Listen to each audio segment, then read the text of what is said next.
E aí pessoal, tudo bem com vocês? Estou um pouquinho com tosse, tá? Então me desculpe se isso acontecer. Hoje a nossa aula de logística reversa, estamos ainda continuando com o assunto de legislação ambiental.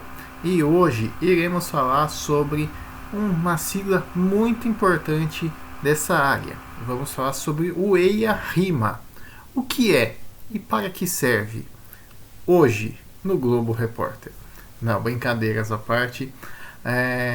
O EIA-RIMA, pessoal, ela é uma sigla para o estudo do impacto ambiental, tá? EIA, estudo de impacto ambiental, e RIMA para o relatório do impacto ambiental. EIA-RIMA, tá?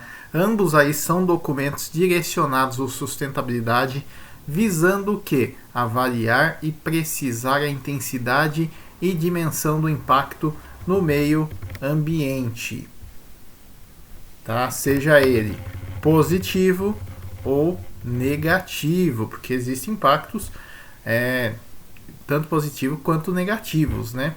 Então, pessoal, esses dois documentos, eles são distintos, são dois documentos, tá bom? Porém, possuem o mesmo grau de importância e são fundamentais aí no processo de licenciamento ambiental. A ideia inicial, pessoal, da implementação da lei que obriga esses documentos era de controlar e medir o impacto ambiental. Porém, com o passar dos anos, a premissa principal se tornou minimizar ao máximo esse impacto, tá bom? A gente faz o documento para quê? Criar soluções para minimizar o impacto de um empreendimento, de uma obra que vai ser feita, porque toda ação do homem tem um impacto no meio ambiente, tá? Então, esse documento demonstra o que eu tenho que fazer para minimizar o impacto. Vamos supor, um exemplo, a gente tem ali uma obra, precisa ali fazer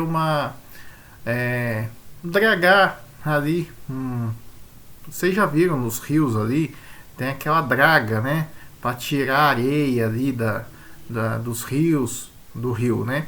Então, qual é o impacto disso? A gente tem um impacto negativo, que é porque como você está tirando a areia, desassoreando, então a água costuma ficar turva, escura durante um tempo ali, além de ter o desassoreamento, certo? Porém, a gente está falando de uma limpeza dos rios, então tem tanto o impacto positivo quanto o impacto negativo e tem que ser apresentado isso, tá bom? O EIA-RIMA, pessoal, ele pode ser traduzido aí como um documento que viabiliza ou não a implementação de um empreendimento próximo de áreas naturais com paisagens ainda conservadas, como rios, como eu falei aqui o exemplo da draga que tira areias terra do rio, né? Lagos, mar e unidades de conservação. No entanto, o mesmo ainda pode ser solicitado em grandes empreendimentos urbanos, tá? Que emitam um grande volume de gás ou que seja necessária a escavação, tá? E o que é a EIA-RIMA? O estudo de impacto ambiental, o EIA, né, apresenta detalhes minuciosos de levantamentos técnicos, que se trata de um conjunto de estudos realizados por especialistas em áreas correspondentes ao projeto e ao meio ambiente, tá bom? Através de cada estudo denota-se aí dados importantes que serão aí detalhados, esmiuçados, tá? Em sua amplitude e detalhados, pessoal, em uma espécie de laudo ou relatório. O acesso a esse estudo é restrito em razão do sigilo industrial, que deve ser respeitado, tá bom? O relatório de impacto ambiental, que é a RIMA, é basicamente o relatório desse estudo. Então, a gente tem o EIA, que é o estudo, né? Todo o detalhamento, a amplitude, e depois a gente vem com o relatório desse estudo, que é a RIMA, tá? Que é visto como a apresentação aí da conclusão do estudo referido em uma linguagem mais acessível, né? Isso se faz necessário para que haja maior facilidade da análise por parte do público interessado, tá bom? Lembrando que essa exigência aí, pessoal, tem como base a Lei Federal número 6.938 de 81, que reconheceu e instituiu aí a Política Nacional de Meio Ambiente, para o bem aí de toda a sociedade, né? Afinal, a gente está falando aí de um começo, né?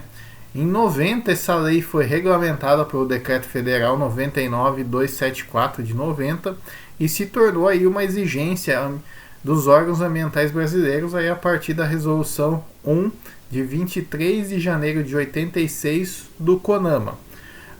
Portanto, pessoal, a característica do RIMA é a reflexão das conclusões do estudo do EIA, tá? Sendo o mais objetivo e compreensível possível para toda a população. Tá? As informações aí contidas no RIMA, tá? Porque o relatório podem ser traduzidas aí de maneira simples com uma linguagem mais coloquial, tá? E ilustradas aí com mapas, gráficos, slides, cartas e demais indicativos que simplifiquem a linguagem técnica. E qual é a diferença de um documento para o outro? O EIA, pessoal, ele é responsável pela coleta de material, análise do mesmo, né? Biografia, e a biografia que respalda o estudo e pelo estudo que prevê as possíveis e prováveis consequências ambientais, tá? Que podem ser causadas com a obra no local em questão. Então, EIA é um estudo que prevê ali as possíveis e prováveis consequências ambientais, tá bom? Então, através desse estudo vai ser possível avaliar e analisar os impactos causados pela obra, bem como a intensidade, tá bom? Também através desse estudo obtém-se a proposta de condição de sua implementação e os melhores procedimentos para dar continuidade ao que? A construção, né?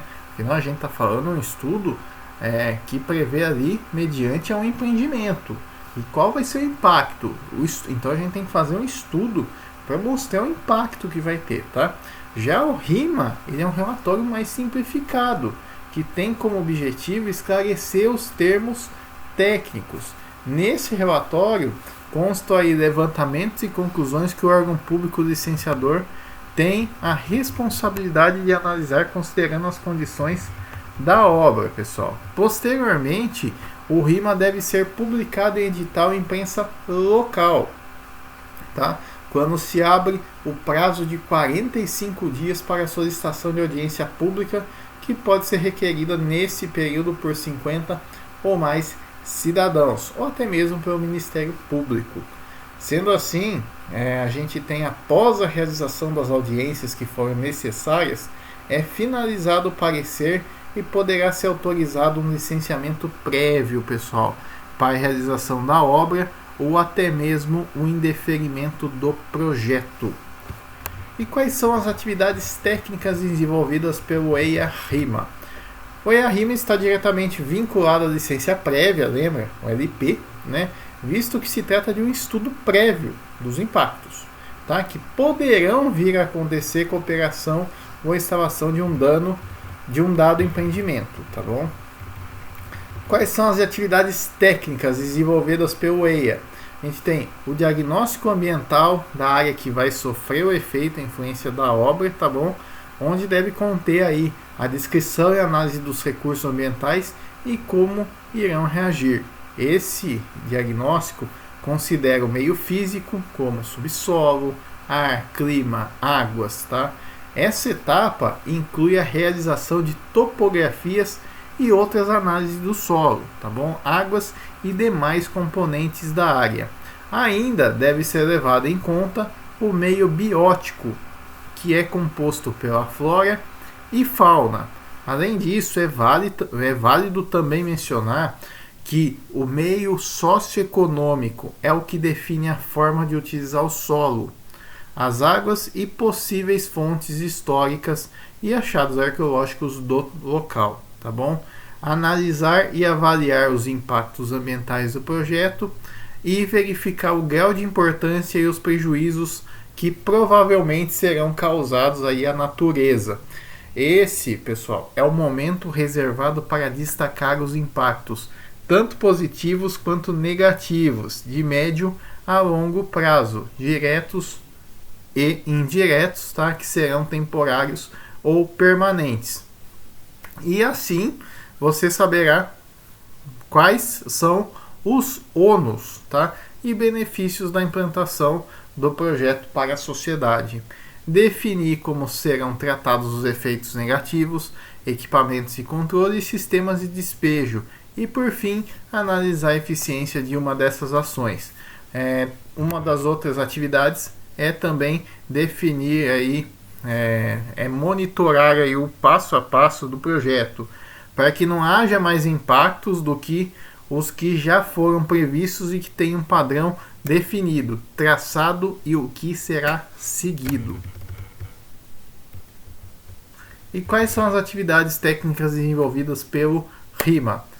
A primeira finalidade, a primeira atividade técnica é o que? São as finalidades e justificativas do projeto, tá bom? Onde devem constar a descrição e as tecnologias que serão usadas em matérias-primas, emissões, empregos diretos e indiretos a serem gerados e os resíduos de energia. Uma segunda atividade técnica é um resumo básico do resultado do diagnóstico ambiental da área que será influenciada por esse projeto. Terceiro item são as descrições dos impactos ambientais da implantação das atividades. Essa descrição, pessoal, mostra alternativas, projeto e métodos a serem utilizados para a execução das atividades. Tá bom? Temos um quarto tópico também, informações sobre os impactos negativos, os que podem ou não ser evitados. E o quinto, a gente tem dados sobre monitoramento e acompanhamento dos impactos ambientais gerados pelo projeto, alternativa mais favorável, com conclusões e comentários. Beleza, vou ter impacto, e aí? Como que eu vou monitorar que não vá? Porque eu estou montando ali uma tratativa para ter o mínimo de impacto possível. Eu estou monitorando isso, tá? Então tem que ter um plano de monitoramento, tá bom?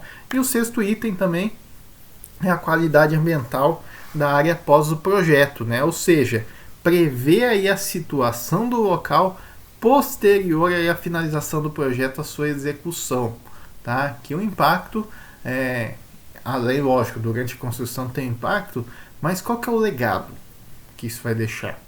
Qual que é o legado? Como que a área vai ficar pós construção do empreendimento? Beleza? Eu estou falando que o impacto vai ser pequeno, mas e aí? Qual vai ser o impacto?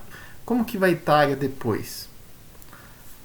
E como que eu vou traçar um plano também para minimizar também, ou vou trazer benefícios para a área? E aí? Tem que mostrar isso, hein? E o importante, quais atividades exigem o EIA-RIMA? Tá? Então, o EIA-RIMA é definida pela integração dos parâmetros tipologia, porte e localização do empreendimento, tá bom? Esses documentos, pessoal, são criados aí conforme a resolução CONAMA número 01 de 86, tá? Por uma equipe independente aí desse órgão, do órgão ambiental e do empreendedor. Contudo, pessoal, houve uma abertura na resolução 237, instituída aí em 97, tá? Que exige que os profissionais sejam legalmente habilitados às dispensas do empregador, tá? Então tem que ser registrado, tá bom? Caso você tenha aí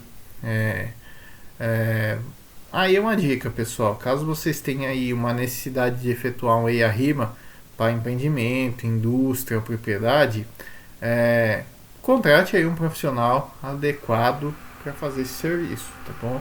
Mas é importante, tá? É importante aí uma consultoria ambiental que vai demonstrar aí os caminhos, levantar os estudos, os impactos necessários, tá? E junto aí com os engenheiros do empreendimento, tá bom? Para o licenciamento correto e sustentável do seu negócio. Que é o mais importante, não é o empreendimento a todo custo, é a sustentabilidade. E sustentabilidade, eu estou falando, não é uma proibição. Quando a gente fala de sustentabilidade, a gente está falando de ter algo que vai causar um impacto positivo, né? A gente está falando de algo que seja sustentável, duradouro, tá? Que tem impactos positivos, certo? Isso é sustentabilidade, tá bom? Pessoal, espero que tenham gostado do vídeo. Vídeo um pouco diferente, qualidade da tela aqui não é muito boa aqui no computador, mas espero que gostem e para os meus alunos façam as atividades aí necessárias. Um abraço a todos e até mais.